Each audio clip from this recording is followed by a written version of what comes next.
বিসমিল্লাহির রহমানির রহিম। আসসালামু আলাইকুম। কেমন আছেন আপনারা সবাই? আলহামদুলিল্লাহ আমি ভালো আছি। আজকে আপনাদের মাঝে নিয়ে আসছি দুধ চা নর্মালি আমরা যেরকম দুধ চা খাই, রং চা খাই, এইরকমই। তো তার সাথে যা যা লাগবে: গরুর দুধ 1 কাপ, চা পাতা এক চা চামচ, বড়ি নিয়েছি 1 চা চামচ পরিমাণ মতন, আর আদা 1 কিউব আদা ছিলে নিয়েছি, আর একটা এলাচি দানা লাগবে, এটা ফ্লেভারের জন্য, খেতে ভালো লাগে তাই। আর লাগবে চিনি, আর পরিবেশনের জন্য লাগবে বাকরখানি। তাহলে চলুন আমরা রান্নায় চলে যাই।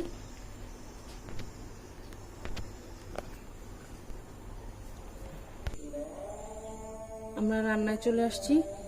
এখন আমরা চুলাটা জ্বালিয়ে দিব দুধটা বলক আনানোর জন্য। বিসমিল্লাহির রহমানির রহিম।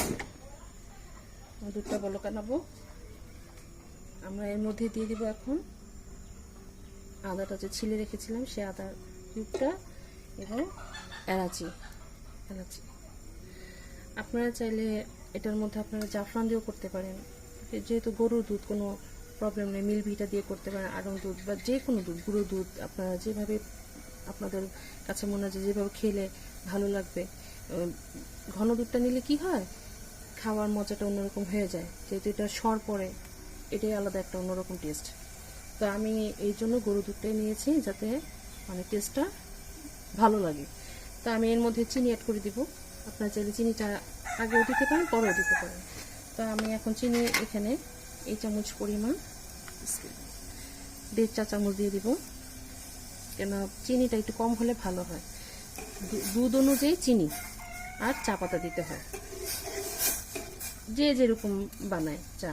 এখন আমি এভাবে তৈরি করি, আমার কাছে এভাবে ভালো লাগে, তাই আমি এভাবেই বানাচ্ছি। দুধটা বলক আসা পর্যন্ত অপেক্ষা করব। দুধটা বলক চলে আসতেছে।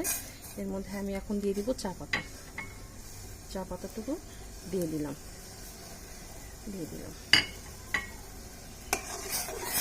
চা যত জালে আসবে, যে কোনো চা খেতে দেখবেন খুব ভালো লাগে। এটা একটা ঘনত্বটা আসে খুব ভালো, দেখতেও সুন্দর লাগে, একটা সরের মতন পাতলা লেয়ার জমে যায় চায়ের উপরে। আমার চাটা মাশাআল্লাহ বলক চলে আসছে। আমি আমার অনুযায়ী খাবো 1 কাপ পরিমাণ, সেজন্য আমি 1 কাপ পরিমাণে আমি দুধটা নিয়ে নিয়েছি।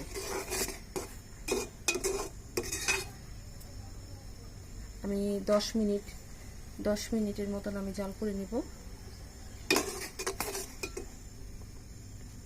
10 মিনিট পরে আমরা এটাকে ছেঁকে তারপর আমরা পরিবেশন চলে যাব। তৈরি হয়ে গেল আমাদের দুধ চা, আদা দিয়ে দুধ চা। মাশাআল্লাহ অনেক ঘন হয়েছে। আপনারা এইভাবে ট্রাই করবেন। তার সাথে বাকরখানি থাকলে তো জমিয়ে যাবে বিকেলের নাস্তায়। আমি এখানে ফিকা বাকরখানিটা নিয়েছি। আপনারা চাইলে এটা 3 রকম হয়, মিষ্টিটা আছে আর পনিরেরটা। আমি ফিকাটা নিয়েছি। এটা আপনি মিষ্টির সাথেও খেতে পারবেন, চায়ের সাথেও খেতে পারবেন, আবার জিলাপির সাথেও খেতে পারবেন। তো আমার কাছে এটা খেতে ভালো লাগে, খুব খাস্তা হয়, সেজন্য আমি এটা নিয়ে নিয়েছি। আমার চাটা কেমন হয়েছে আপনারা অবশ্যই জানাবেন, আর আমাদের জন্য বেশি বেশি করে দোয়া করবেন, যাতে করে আমরা আরও নতুন নতুন রান্না নিয়ে আপনাদের সামনে হাজির হতে পারি। যে যেখানে আছেন ভালো থাকেন, সুস্থ থাকেন। আল্লাহ হাফেজ।